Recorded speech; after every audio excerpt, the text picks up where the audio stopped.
Good Thank morning. you. I'll be speaking about cross-border risk assessment this morning. My name is Junko Mochizuki from IIASA. So when we talk about national risk assessment, we tend to focus more on those risks that exist within a national border. But we have more flows of goods, finances, and people that cross borders each day.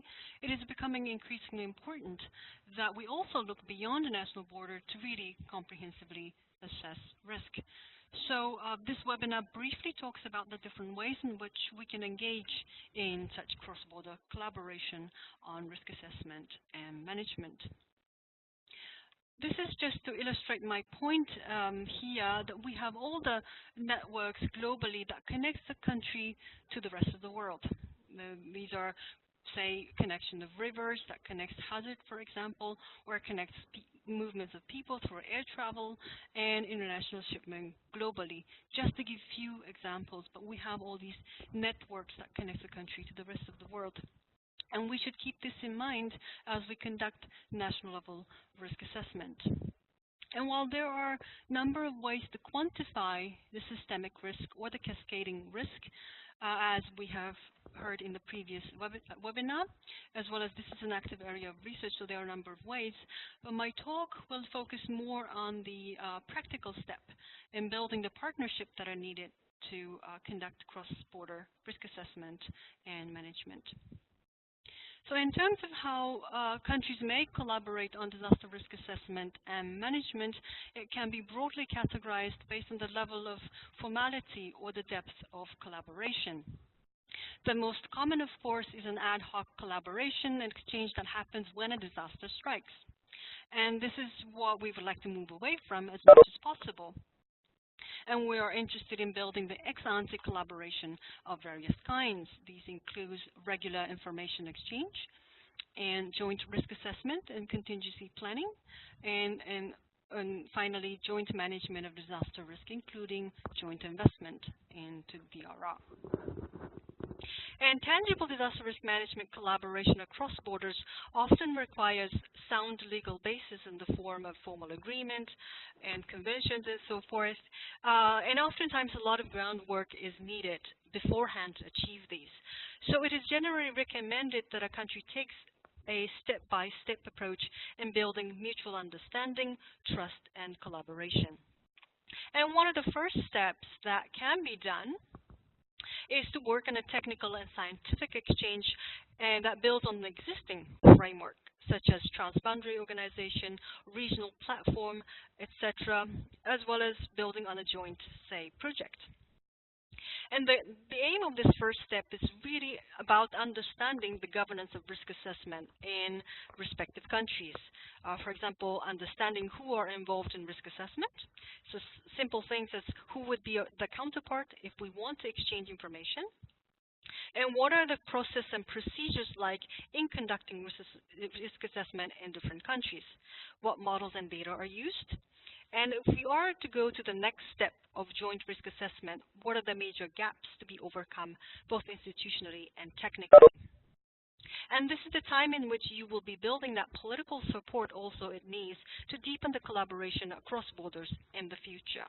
And these are some of the examples of such projects and exchange happening in Central Europe and East Asia. And once you have a general idea about each other's risk assessment practices, and when the joint risk assessment is perceived to be beneficial, then this is the time when we conduct joint risk assessment, harmonizing some of the analytical tools, and also establishing the further agreements regarding risk assessment and also an emergency management. And here are some of the examples of such collaboration. For example, there is a European flood alert system, which conducts an ensemble-based flood forecast, collecting around 70 different numerical weather forecasts from various institutions, and these complement the national level forecast system. And also between the border of United States and Mexico, they have established a bilateral agreement where sister cities across the border engages in joint emergency management training. Another example is between Finland and Russia, where they have an agreement on discharge rules in the case of a flood, and an ex-ante agreement as to how damage caused by upstream should be compensated. And as you can see, we can think of various ways in which one could collaborate across borders with the aim of really moving away from an ex-ante response-oriented collaboration. And of course, this is quite involved already. But in addition to doing a risk assessment and, say, early warnings together, one could also think, for example, of joint management of disaster risk. And a few of the examples includes harmonization of planning approaches, such as harmonization of design criteria, safety regulations that are done in the Danube Basin, where they have synthesized over 45 national planning documents across 17 different countries to come up with a joint action plan on flood protection. And we could also think of ways in which we could jointly invest, for example, in contingency financing arrangement, such as done in the EU Solidarity Fund, as well as various regional risk pools. These are sovereign insurance arrangements in the Caribbean, Pacific, and African continent, just to name a few. In addition, the country could think of working together to inform disaster risk associated with foreign investments, as are done in the example of flood risk information provision to industrial parks jointly provided by the Thai and the Japanese government. So just to summarize, any of these collaboration must take place respecting the national sovereignty. This is very, very important. Therefore, often the step-by-step approaches are recommended, where one understands each other's different ways of operating in risk assessment and risk management, as well as one sort of garners the political support needed to deepen the collaboration.